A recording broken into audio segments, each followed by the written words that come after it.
Hello friends and dear students, आज हम discuss करेंगे model question paper of pharmacognosy and phytochemistry first, course code BP4050T, जो कि हमारे B pharm fourth semester second year students के लिए काफ़ी लाभदायक साबित होगा।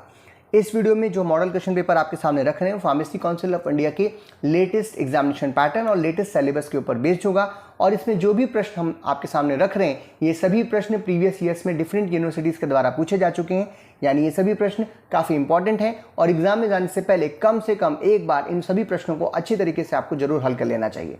मैं हूं डॉक्टर ब्रजेंद्र शुक्ला। चलिए शुरू करते हैं। तो हमने पहले भी बताया जो फार्मेसी काउंसिल ऑफ इंडिया का लेटेस्ट एग्जामिनेशन पैटर्न है उसमें जो आपको पेपर देखने को मिलता है वो 3 आवर्स का मिलता है और उसके लिए टोटल मार्किंग जो होती है वो 75 मार्क्स की होती है। इसमें टोटल 3 सेक्शंस होते हैं, section A, section B and section C, और सभी सेक्शंस को आपको अटेम्प्ट करना होता है। जो हमारा सेक्शन ए होता है इसमें very short answer type questions, कई बार यहाँ पे multiple choice questions, true and false, match the following, fill in the blanks जैसी चीज़ें भी देखने को मिल सकती हैं, बट जनरली यहाँ पर हमें very short answer type questions ही देखने को मिलते हैं। जो टोटल 10 क्वेश्चंस होते हैं, हमें सभी 10 क्वेश्चन को सॉल्व करना होता है, इसमें हम किसी क्वेश्चन को छोड़ नहीं सकते और सभी प्रश्न के लिए हमें 2 अंक तक प्राप्त होते हैं, यानी टोटल जो हमारा ये सेक्शन है वो 20 मार्क्स का होता है।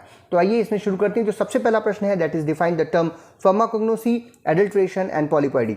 हमें मालूम है कि जो हमारा ये फोर्थ सेमेस्टर है यहीं पर फार्माकोग्नोसी शुरू होती है, तो इस पे ये प्रश्न काफ़ी इंपॉर्टेंट है, ये पूछा जा सकता है।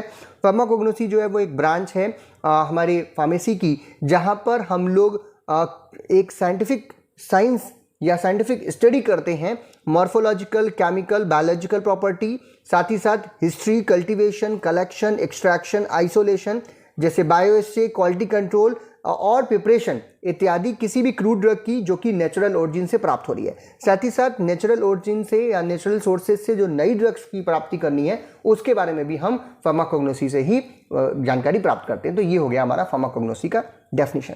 नेक्स्ट एडल्ट्रेशन की बात करें तो एडल्ट्रेशन एक टर्म है जहाँ पे हम किसी भी ओरिजिनल क्रूड ड्रग को थोड़ा बहुत या पूरी तरीके से उसके जैसी ही मिलती जुलती सिमिलर लुकिंग जो सब्सटेंस होते हैं उनके द्वारा उसमें मिलावट की जाती है। जानबूझ करके हम मिलावट कर रहे हैं या उनकी जगह पर दूसरी कोई चीज़ आपको दे रहे हैं। जैसे काली मिर्च आपको चाहिए और जानते हैं काली मिर्च काफ़ी महंगी है ओरिजिनल वाली, तो कुछ लोग क्या करते हैं उसमें पपीते के बीज सुखा लेते हैं, वो भी काली मिर्च जैसा दिखने लगता है, तो उसमें उसको मिला देते हैं और उसी को हम क्या कहेंगे एडल्ट्रेशन।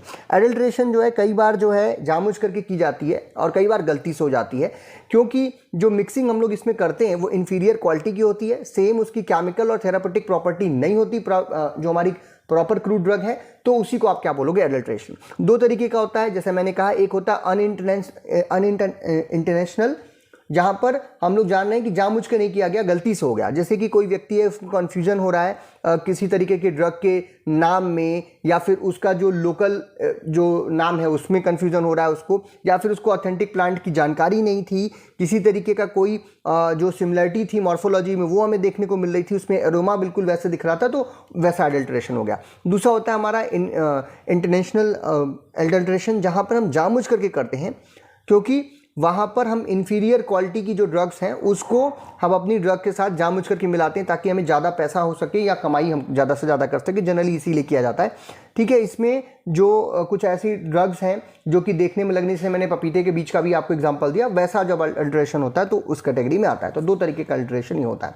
Next is पॉलीपॉयडी। पॉलीपॉयडी जो है एक टर्म है जो कि हम लोग जनरली वहाँ यूज़ करते हैं जब किसी सेल के अंदर एक 2 या 2 से ज़्यादा complete set of extra chromosomes हमें देखने को मिलते हैं।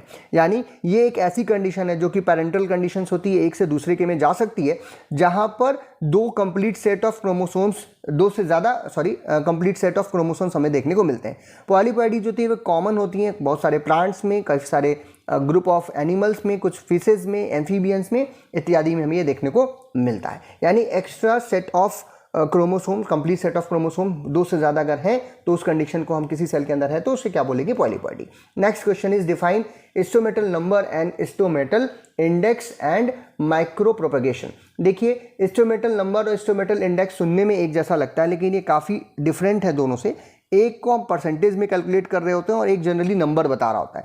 जो हमारा स्टोमेटल नंबर है वो एवरेज नंबर ऑफ स्टोमेटा की बात कर रहा होता है पर स्क्वायर मिलीमीटर ऑफ एपिडर्मिस। किसी प्लांट की जो लीफ है उसमें जो हमारा एपिडर्मिस है उसके पर स्क्वायर मिलीमीटर में कितने नंबर ऑफ स्टोमेटास हैं, that is known as stomatal number.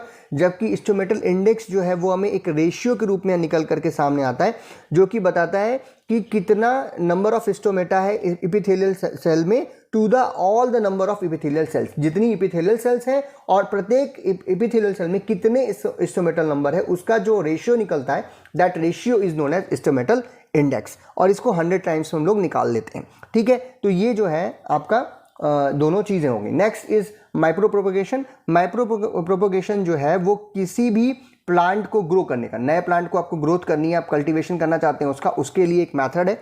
यहाँ पर किसी प्लांट के एक छोटे से पार्ट को हम लोग ले लेते हैं और उस छोटे से पार्ट को इतने प्यार से, इतने आराम से उसको काटा जाता है कि उसको कहाँ से, मदर प्लांट से, जो भी मदर प्लांट है वहाँ से थोड़ा सा ले लिया जाएगा और उसको धीरे धीरे केयरफुली उसको हम लोग क्या करेंगे, ग्रोन करेंगे और अंडर द लेबोरेटरी कंडीशन उसको ग्रो करेंगे, ताकि वो एक नए प्लांट में क्या हो जाए, कन्वर्ट हो जाए। और इसी को हम लोग क्या कहते हैं, माइक्रो प्रोपोगेशन। कई बार देखते हैं आप कलम वलम लगाते हैं तो वो तो बहुत बड़ा हो गया, लेकिन उससे छोटा सा पार्ट तोड़ा और लेबोरेटरी के अंदर उसको बनाया तो आप नए प्लांट में कन्वर्ट किया, उसी को क्या बोलेंगे, माइक्रो प्रोपोगेशन। और इस तरीके का जो माइक्रो प्रोपोगेशन होता है वो कमर्शियली किया जाता है ताकि किसी प्लांट को बहुत ज़्यादा मात्रा में हम प्रोड्यूस कर सके, और जिसमें लाइट की इंटेंसिटी ध्यान रखा जाता है, उसमें कंट्रोल टेम्परेचर उसको दिया जाता है और न्यूट्रिएंट मीडियम जो दिया जाता है वो भी कंट्रोल दिया जाता है ताकि उसकी ग्रोथ अच्छे से हो। लैब के अंदर अगर हम करें तो ये सारी चीज़ें हम मैनेज कर सकते हैं। Next is exemplify alphabetical, taxonomical and pharmacological method of classification of crude drugs. Crude drugs जब हम लोग लेके आते हैं, यानी कच्ची ड्रग जो हम लोग प्लांट से सीधे ले रहे हैं या नेचुरल सोर्सेज से जो ले रहे हैं, उसको हम लोग पढ़ने के लिए या अपने याद रखने के लिए, हम लोग उसकी फार्माकोग्नोस्टिक स्टडीज़ करने के लिए हम ढेर सारे चीज़ों में या ढेर सारे मेथड्स के द्वारा उसका क्लासिफिकेशन करते हैं। इसके क्लासिफिकेशन मेथड्स पे भी प्रश्न आ सकते हैं, तो जैसे 3 तो आपके सामने लिखा है, अल्फाबेटिकल, टैक्सोनॉमिकल और फार्माकोलॉजिकल। इसके अलावा मॉर्फोलॉजिकल, केमिकल, कीमोटॉक्सिकोमिकल, ढेर सारे मेथड्स हैं जिसके द्वारा हम किसी क्रूड ड्रग को क्लासिफिकेशन कर सकते हैं।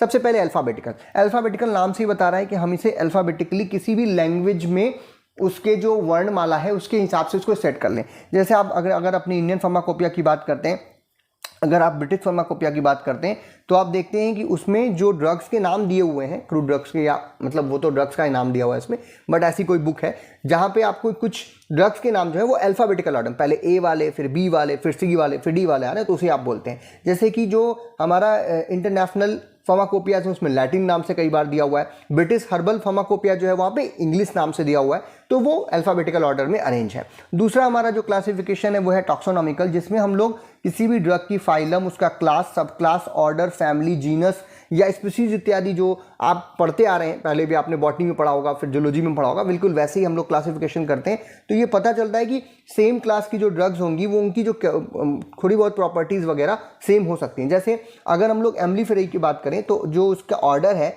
एम्बली फिलोरे, उसके अंदर जो फैमिली आती है एम्बलीफेरेसी फैमिली, उसकी कुछ ड्रग जैसे कि कारावे है, फेनल है, तो वो एक जैसी ही थोड़ी बहुत दिखने को मिलती हैं। जैसे कुछ आप कह सकते हैं जिम्नोस्पर्म्स का जो क्लास है उसके सब क्लास, अगर मोनोकार्टिलिडेंस की बात करें तो उसकी एक फैमिली है इफ्रिडेसी फैमिली, और उसके अंदर जो ड्रग है दैट इज इफ्रिडा। तो अगर इस तरीके से क्लासिफिकेशन करते हैं that is known as taxonomical. Next is pharmacological methods of classification.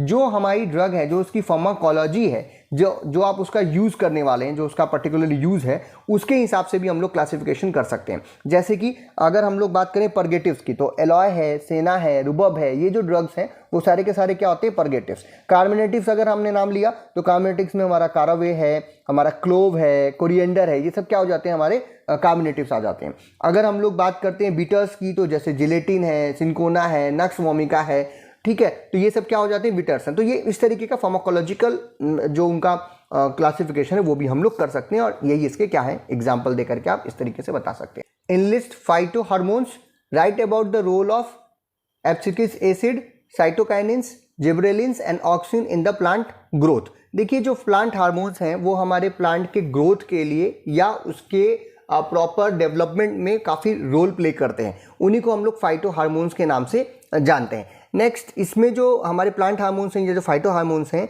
ये जनरली जो है अगर आप देखें तो कुछ डिफरेंट 5 तरीके के हो सकते हैं। जैसे पहला है हमारा इंडोल्स। इंडोल्स के अंतर्गत ऑक्सिन्स आते हैं, फिर आते हैं हमारे टर्पीन्स जिसके अंतर्गत आते हैं जिबरेलिन्स, फिर आते हैं एडेनिन जिसके अंतर्गत आते हैं हमारा जो साइटोकाइनिन जिसके अंदर आते हैं एडेनिन, एग्जाम्पल में आप ले सकते हैं कैरोटीनॉइड्स जिसके अंदर आता है एब्सिक्स एसिड, और फिर गैसेस के रूप में आते हैं इथाइलिन। ये सभी के सभी हमारे फाइटो हार्मोन्स या प्लांट हार्मोन्स के नाम से जाने जाते हैं। अगर इनके रोल की बात करें तो सबसे पहले जो हमारा हम एक एक सभी का ले लेते हैं। जो सबसे पहले ऑक्सिन है, ऑक्सिन जो होता है वो सेल इलॉन्गेशन के काम में आता है, स्टेम और रूट्स को बढ़ाने के काम में आता है, और ऑपिकल डोमिनेंस शो करता है। ऑपिकल डोमिनेंस मतलब जब आप देखते हैं कि प्लांट ग्रोथ कर रहा है तो जो सबसे ऊपर का हिस्सा है प्लांट का, जैसे मान लीजिए किसी स्टेम का सबसे ऊपर वाला हिस्सा है, वहीं से वो आगे बढ़ना शुरू करता है, that is known as apical dominance.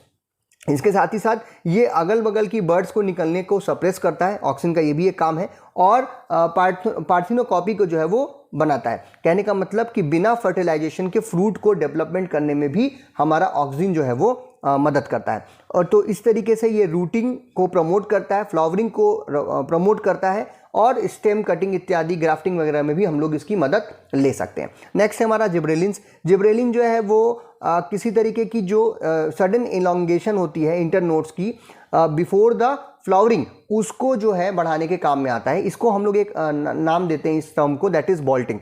साथ ही साथ ये जो है इलॉन्गेशन ऑफ स्टेम में, या फिर जो डॉर्फिज्म है उसको रिवर्स करने में, या फिर मेलनेस किसी सर्टेन प्लांट में मिलनेस इत्यादि, जैसे कैनाबिस की जो स्पीसीज है उसमें मिलनेस इत्यादि को प्रोड्यूस करने के काम में आता है। साथ ही साथ ये हाइड्रोलिटिक एंजाइम्स जैसे लाइपेज है, एमाइलेज है, इन सभी को रिलीज करने में भी मदद करता है प्लांट के अंदर। और इंडोस्पर्म जो है जर्मिनेटिंग जो ग्रेन्स हैं जैसे बार्ली सीड्स आदि, उनको भी सिक्रीट करने के काम में मदद करता है हमारा जिब्रेलिन्स। साइटोकाइनिन्स की बात करें तो साइटोकाइनिन्स जो है वो प्रमोट करते हैं साइटोकाइनेसिस। कहने का मतलब कि ये शूट ग्रोथ को बढ़ाने में मदद करते हैं, और शूट ग्रोथ को कल्चर, जैसे हम लोग कल्चर ले रहे हैं तो वहाँ पर भी बढ़ाने में मदद करेंगे। साथ ही साथ ये जो ऑक्सिन की जो एपिकल डोमिनेंस थी उसको रोकने का काम करते हैं, ताकि जो साइड वेज में जो ग्रोथ होनी है प्लांट की वो भी हो सके। साथ ही साथ ये क्लोरोप्लास्ट को बनाने में मदद करते हैं, डिफरेंट जो हमारे न्यूट्रिएंट्स हैं प्लांट्स के अंदर उनका मोबिलाइजेशन करने में मदद करते हैं, और लीफ इत्यादि को गिरने से भी रोकते हैं, यानी उसको ज़्यादा देर तक प्लांट में लगे रहने में भी मदद साइटोकाइनेंस हमारे करते हैं। एब्सिक्स एसिड की बात करें अगर, तो ये जो है ग्रोथ इनहिबिटिंग हार्मोन है। ये तीनों जो है हमारे साइटोकाइनेंस, ऑक्सिन और जिब्रेलिन्स, मैंने पहले इनको इसलिए बताया कि आपको पता चले कि ये सीधे सीधे ग्रोथ, प्लांट की ग्रोथ को बढ़ाने में मदद करते हैं। These are the plant growth hormones. जबकि ये जो है हमारा ये प्लांट की ग्रोथ को इनहिबिट करने वाला हार्मोन होता है। ठीक है, अब इसका क्या काम है आप कहेंगे, तो ये क्या करता है, ज़्यादा ग्रोथ होने लगेगी तो भी प्रॉब्लम है, इसको इनहिबिट करने के काम में आता है, स्ट्रेस हार्मोन की तरह से काम करता है, और टॉलरेंस ऑफ द प्लांट को बढ़ाने के काम में आता है। ठीक है, इसके साथ ही साथ ये रेगुलेट करता है मेटाबॉलिज्म को, और जो डॉर्मेंसी की बात आप कर रहे थे उस डॉर्मेंसीज को भी क्या करता है, कंट्रोल करने के काम में आता है। एक और बच रहा है हमारा लास्ट वाला, दैट इज हमारा जो इथाइलिन है गैस, तो वो फलों के राइपिंग वगैरह के काम में आता है। अगर उसके बारे में पूछा तो वो भी आप लिख सकते हैं। Next is write the murexide test and सिडोना test, give chemical test of identification of cardiac glycosides. देखिए म्यूरेक्साइड टेस्ट जो है वो जनरली यूज़ किया जाता है प्रेजेंस ऑफ किसी भी कंपाउंड के अंदर कैफीन है कि नहीं, या फिर प्यूरिन डेरिवेटिव्स जो हैं किसी सैंपल में उनको पकड़ने के काम में आता है। अगर जो है हमारा कंपाउंड जैसे कि कॉमन एल्कलॉइड्स जो हैं उसके अंदर अगर ड्रैगन ड्राफ्ट टेस्ट जो कॉमन टेस्ट हैं एल्कलॉइड को पकड़ने के लिए, अगर वो नहीं दे रहे हैं तब हम इस टेस्ट का प्रयोग जो है वो जनरली करते हैं।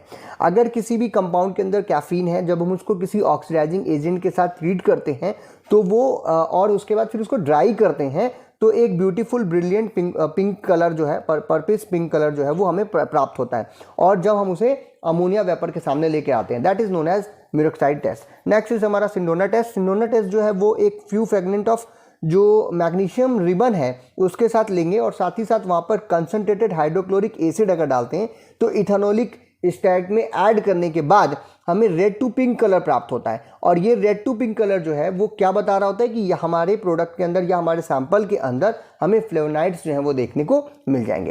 केमिकल टेस्ट की बात करें, अगर कार्डियक ग्लाइकोसाइड्स को जो टेस्ट करने के लिए हम लोग पकड़ते हैं कार्डियक ग्लाइकोसाइड्स के लिए, उनकी बात करें तो उनके कुछ नाम हैं जो आप देख सकते हैं, इनको फिर आप इनको एक्सप्लेन भी कर सकते हैं। मान लीजिए इनके सब नाम से आ जाए, जैसे लीगल टेस्ट है हमारा बहुत ही फेमस, एक नीलर क्लियानी टेस्ट होता है हमारा, जेंथिड्रॉल टेस्ट होता है, ब्रिजाल टेस्ट होता है, कैडिल टेस्ट होता है, रेमंड्स टेस्ट होते हैं। सारे टेस्ट हैं जो कि कार्डियक ग्लाइकोसाइड्स को डिटेक्ट करने के काम में आते हैं। Next is enlist various plant tissues culture, what is totipotency. देखिए ये दो चीज़ें हैं। सबसे पहले तो प्लांट टिश्यू कल्चर क्या है? प्लांट टिश्यू कल्चर जो है वो एक मेथड है जो कि बायोलॉजिकल रिसर्च में हम लोग यूज़ करते हैं, जहाँ पर हम किसी टिश्यूज़ के फ्रैगमेंट को लेते हैं किसी प्लांट से और उसको फिर आर्टिफिशियल इन्वायरमेंट के अंदर डालते हैं, और जिसकी वजह से वो फिर उसको ऐसा हम आर्टिफिशियल इन्वायरमेंट का मतलब है कि वो सारी चीज़ें जो उसको ग्रोथ के लिए चाहिए वो हम वहाँ पे दे रहे होते हैं ताकि वो सर्वाइव कर सके और फंक्शन भी कर सके, और इससे फिर हम डिफरेंट स्टडीज़ में उसकी मदद ले सकते हैं। अब इसकी जो टेक्निक्स हैं, आपको यहाँ पे टेक्निक्स के बारे में बात करनी है तो काफ़ी सारी हैं, जैसे कि हमारा सीड कल्चर है, एम्ब्रियो कल्चर है, कैलस कल्चर है, ऑर्गन कल्चर है, प्रोटोप्लास्ट कल्चर है, एंथर कल्चर है, ये सभी यहाँ पर आप यहाँ पे नाम दे सकते हैं। टोटीपोटेंसी की बात करें तो टोटीपोटेंसी जो है वो किसी भी एक सिंगल सेल की किसी भी प्लांट सेल का, एक सिंगल प्लांट सेल का एक ऐसा एबिलिटी है जिसमें वो ग्रो करता है, डिवाइड करता है और एक पूरे के पूरे प्लांट में डिफ्रेंशिएट हो सकता है या डेवलप हो सकता है, that is known as totipotency. जैसे कि हम लोग कुछ प्लांट से कुछ स्पोर्स या जाइगोट्स ले लेते हैं, वो तब तक ग्रोथ नहीं करते जबकि फेवरेबल कंडीशंस नहीं आती। जब फेवरेबल कंडीशंस आती हैं तो ये जो स्पोर्स हैं ये टोटीपोटेंट सेल भी कह सकते हैं इनको हम लोग, और ये फिर क्या करते हैं धीरे धीरे जो है अपने एक पूरे प्लांट में उसको ग्रोथ करने में या एक पूरे इंडिविजुअल प्लांट में बनने में उसको मदद करते हैं, that is known as totipotency. Next is draw the basic structure of flavonoids, differentiate organised and organised drug.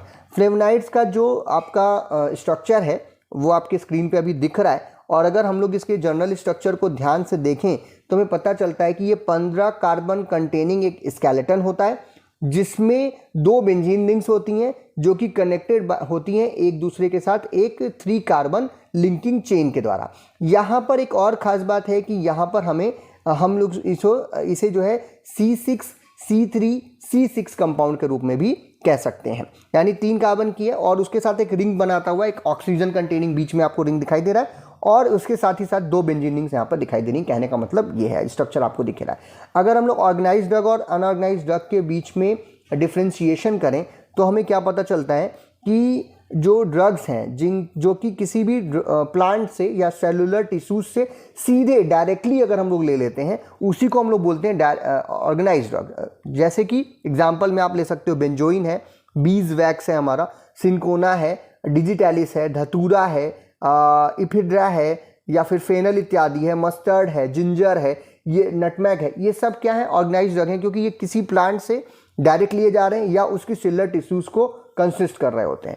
अब बात करते हैं अनऑर्गेनाइज्ड ड्रग की, जो कि हम किसी प्लांट से ही बना रहे होते हैं अनऑर्गेनाइज्ड ड्रग को, लेकिन हम इसे बना रहे होते हैं, ये सीधे हम नहीं लेते, इसे हम लोग ले करके कई सारे प्रोसेसेस जैसे कि एक्सट्रैक्शन है, ड्राइंग है, इंसिशन है, या किसी तरीके का कोई फिजिकल प्रोसेस उसके साथ करने के बाद उसको बनाते हैं। जैसे एलॉय को हमने लिया, अगर एलॉय सीधे ले रहे थे तो वो क्या कहलाती ऑर्गेनाइज्ड ड्रग, लेकिन एलॉय को ले करके उसका जूस बना लिया, that is known as unorganised drug. जैसे हनी है, बीज वैक्स है, क्योंकि सब प्रोसेस करके हम लोग बना रहे हैं, ट्रेगाकैंथ है, जिलेटिन है, हमारा अगार है, ओपियम लेटेक्स है, लेमन ग्रास ऑयल है, या किसी तरीके का कोई और ऑयल है, वो सब क्या कहलाएगा हमारा अनऑर्गेनाइज्ड ड्रग के अंतर्गत जाएगा। Next question is what are cardenolides and bufadienolides. देखिए ये जो 2 टर्म्स आप देख रहे हैं, कई बार एक क्वेश्चन और बन सकता है कि give the classification of cardioglycosides.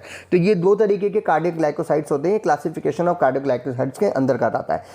पहले हम बात करते हैं कि जो हमारा ब्रूफाडिनाइट्स है वो C24 होमोलॉगस होता है कार्डियोलाइट्स का, और यहाँ पर एक अनसैचुरेटेड 6 मेंबर्ड लैक्टोन रिंग देखने को मिलती है 17th पोजीशन पे।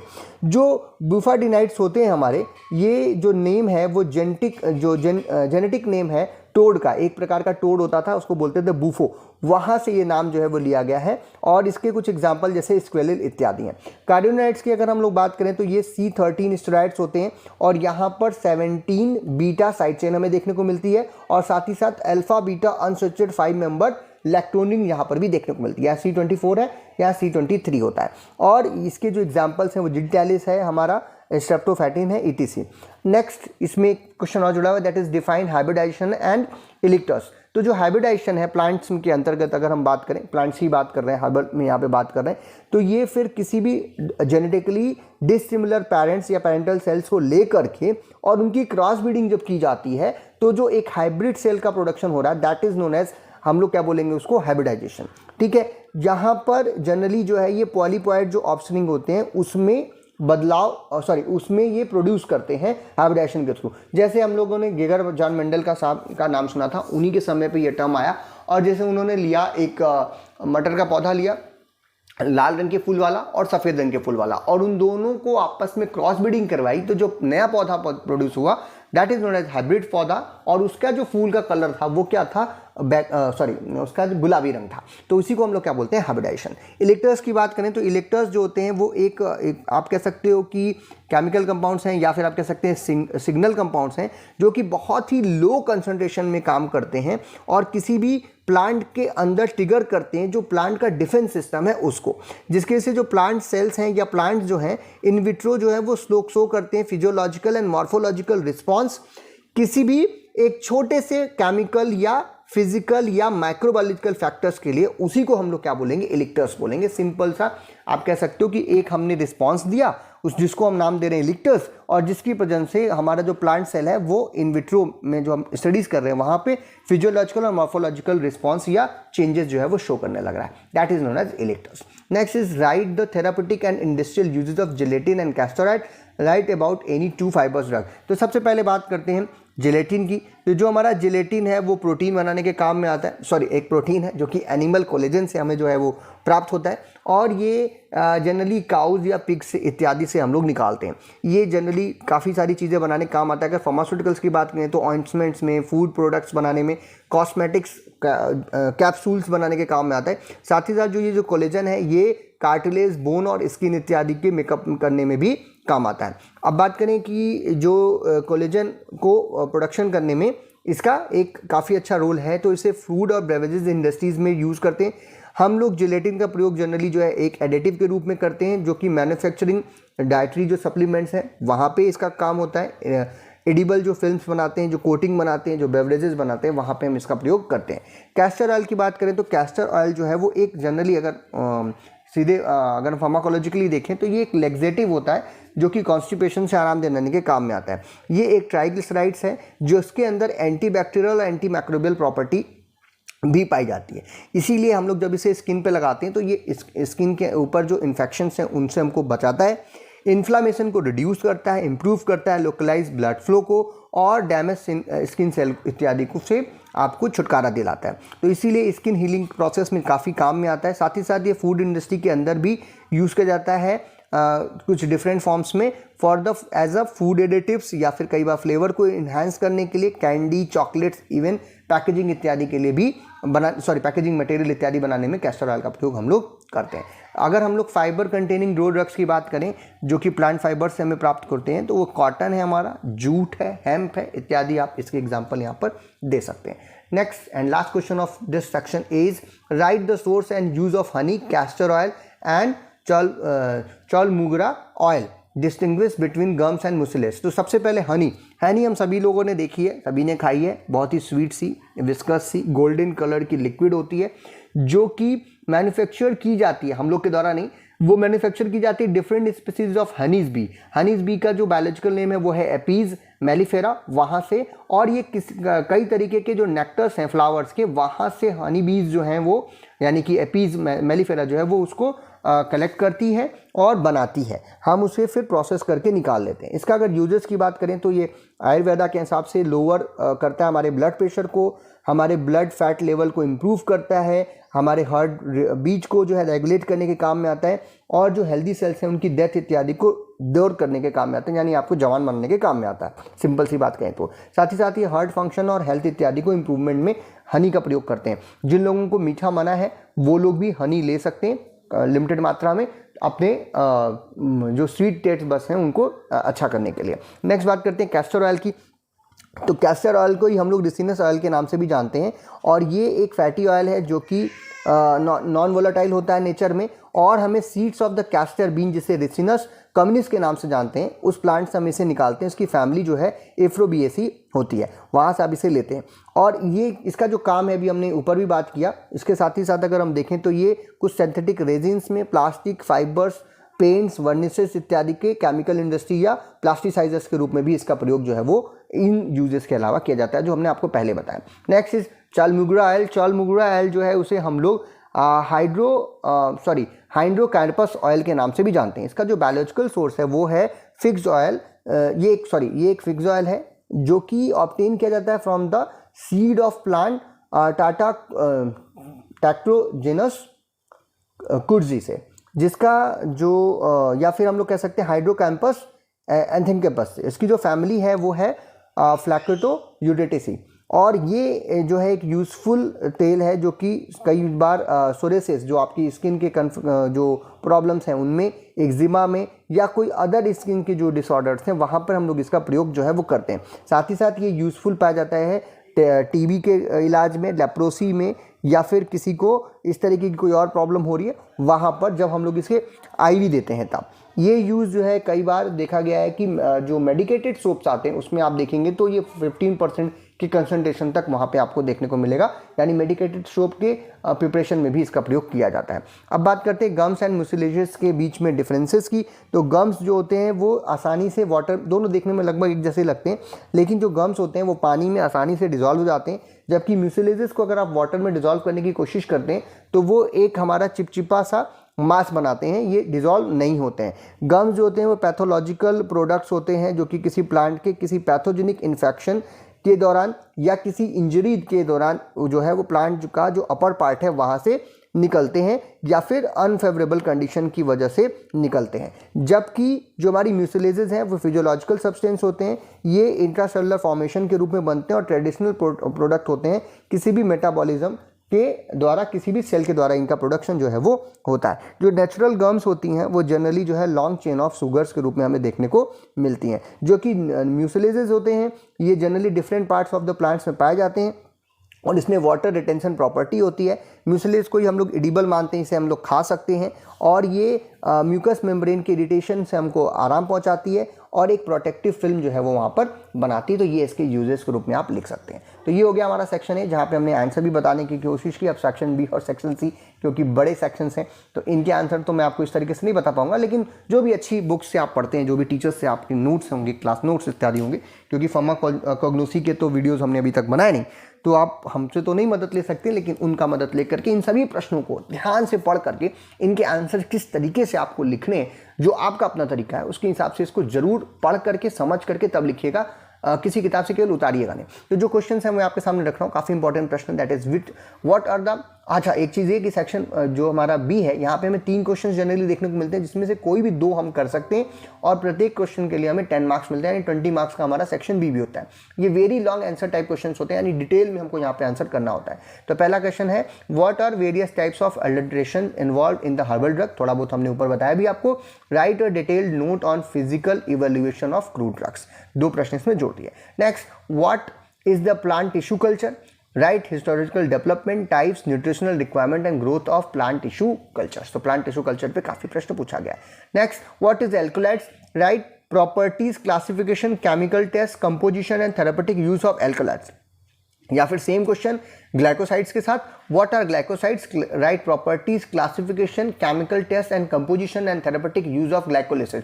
देखिए जितने भी पेपर्स मैंने देखे उसमें हमने देखा या तो एल्कलॉइड या तो ग्लाइकोसाइड्स, दोनों में से कोई एक आपको पेपर में देखने को मिल रहा है, चाहे वो 7 नंबर में मिल रहा हो चाहे 10 नंबर में मिल रहा हो। साथ ही साथ कई बार दोनों ही हमें पेपर में देखने को मिल जा रहे हैं, तो इसीलिए इन दोनों के बारे में आप सारी जानकारी जरूर रख करके पेपर देने चाहिएगा। सेक्शन बी का हमारा जो तीसरा क्वेश्चन है that is discuss in detail about cultivation, collection, processing and storage of crude drugs. Crude drugs के बारे में हमें सारी जानकारी जो है वो यहाँ पर देनी है। Next is section C. Section C में हमें 7 क्वेश्चन देखने को मिलते हैं, जिसमें से कोई 5 क्वेश्चन हम कर सकते हैं। प्रत्येक प्रश्न के लिए हमें 7 मार्क्स मिलते हैं। टोटल 35 मार्क्स का हमारा सेक्शन सी होता है। इसके कुछ क्वेश्चन मैं आपके सामने रख रहा हूँ। जो सबसे पहला है हमारा explain chemical classification of crude drugs. Right various sources, scope, history and development of the pharmacognosy. ये 2 प्रश्न हैं, इनमें से कोई भी एक आ सकता है, काफी बार ये प्रश्न पूछे गए हैं। Next is write the definition, properties and identification test of for the tannins, और elaborate the application of plant growth hormones in the cultivation of medicinal plant. अभी हमने ऊपर आपको सारे हार्मोन्स के बारे में बताना है, वही आपको यहाँ पे लिखना है। Next is write a note on marine biologicals as a source of novel drugs. देखिए जो मरीन बायोलॉजिकल से मतलब जो मरीन सोर्सेज हैं, यानी मरीन का हम कह सकते हैं समुद्री सोर्सेज, वहाँ से जो ड्रग्स हमें मिल रही हैं उनको हम किस प्रकार से नोवल ड्रग्स के रूप में हम लोग देखते हैं। ज़्यादातर जो एंटी कैंसर ड्रग्स इत्यादि प्रॉपर्टीज़ जो हैं वो हमें मरीन सोर्सेज देखने को मिलती हैं, विटामिन इत्यादि जो हमें मरीन सोर्सेज से प्राप्त होते हैं। एक्सप्लेन द प्रिंसिपल ऑफ सिद्धा, होम्योपैथी और आयुर्वेदा। एक जो पार्ट है आपके में, जो ट्रेडिशनल मेडिसिन सिस्टम है आपके पार्ट में, उसमें उसके प्रिंसिपल, उसके जो फॉर्मुलेशंस हैं उसमें काफ़ी प्रश्न पूछा गया है। तो मैं देख रहा था कि सिद्धा, होम्योपैथी और आयुर्वेदा पे कई बार प्रश्न पूछा गया, इसलिए हम तीनों यहाँ पर लिख दे रहे हैं। Next is give definition, classification and properties and test for identification of flavonoids and reagents. Next write the source, preparation and usages of any three of following. इनमें से कोई भी तीन, ज़्यादातर जो है पापिन और पेप्सिन और हमने देखा कि हाँ स्ट्रेप्टोकाइनेज, ये पूछे जा रहे हैं। लेकिन आप इन सभी को अच्छे से तैयार करें, इनके सोर्स कहाँ से ये मिल रहे हैं, इनका प्रिपरेशन कैसे आप करते हो, उनका यूजेस क्या है। तो पापिन है हमारा, ब्रोमेलिन है, स्ट्रेप्टोपेप्टिडेज है हमारा, स्ट्रेप्टोकाइनेज है और हमारी पेप्सिन है। Next discuss different parts of adulteration with suitable examples and right a brief note on plant hallucinogens. Next, what are edible vaccines? Write their advantages and challenges faced during the preparation. कैसे इसको बनाते हैं और कौन कौन सा इसका बनाते समय हमको प्रॉब्लम्स आती हैं। एंड लास्ट में आपका लास्ट क्वेश्चन है why conservation of medicinal plant is important, elaborate various strategy for the conservation of medicinal plants. तो ये था आज का हमारा मॉडल क्वेश्चन पेपर, जहाँ पर हमने जो भी इंपॉर्टेंट प्रश्न हैं, पिछले करीब 17 पेपर्स मैंने इसको बनाने के लिए देखे हैं, वो भी डिफरेंट यूनिवर्सिटीज़ के, वो चाहे पीटीयू हो, आपके पंजाब टेक्निकल यूनिवर्सिटी हो, एकेटीयू हो लखनऊ की, या फिर आपकी भोपाल में जो हमारी आरजीपीवी यूनिवर्सिटी है उसकी बात करें, साउथ इंडिया से जो हम लोग जो राजीव गांधी यूनिवर्सिटी है वहाँ की बात करें हेल्थ साइंसेज वाली, और उत्तराखंड टेक्निकल यूनिवर्सिटी, इन सभी और भी कुछ यूनिवर्सिटीज़ थी, मैं नाम भूल रहा हूँ, उन सभी के पेपर्स हमने निकाले और 17 पेपर्स थे टोटल जिनसे ये पेपर तैयार हुआ है। यानी अगर ये पूरा पेपर हम अच्छे से तैयार कर लें तो मेरा ऐसा मानना है कि आपके अच्छे मार्क्स जो आ सकते हैं, क्योंकि ये सभी प्रश्नों में से काफ़ी प्रश्न आपको पेपर में जरूर मिलेगा। मैं ये नहीं कहूँगा यही पूरा प्रश्न पत्र आपको मिलेगा, क्योंकि इसमें काफ़ी सारे और मैंने जानबूझ कर लगाए क्योंकि ज़्यादातर प्रश्न आपके सामने आ जाएँ जो इंपॉर्टेंट हैं और आप उनको ज़रूर हल करें। और इसको फिर से मैं कहूँगा कि आप रट करके नहीं, इसको समझ करके अपने हिसाब से लिख करके, क्योंकि अभी भी काफ़ी समय आपके पेपर होने में, और इसको तैयार करके तभी आप पेपर देने जाएं। इसके अलावा जो आपके टीचर्स ने आपको जो इंपॉर्टेंट प्रश्न और बताए होंगे उनको भी आप अच्छे से जरूर तैयार करें। तो आशा करता हूँ कि ये प्रश्न आपको अच्छे लगे हों, ये वीडियो आपको अच्छा लगा हो। अगर ये वीडियो आपको अच्छा लगा तो इसे लाइक कीजिए, अपने फ्रेंड्स में शेयर कीजिए, चैनल पर नए हो तो चैनल को सब्सक्राइब कीजिए। वीडियो को देखने के लिए बहुत बहुत धन्यवाद।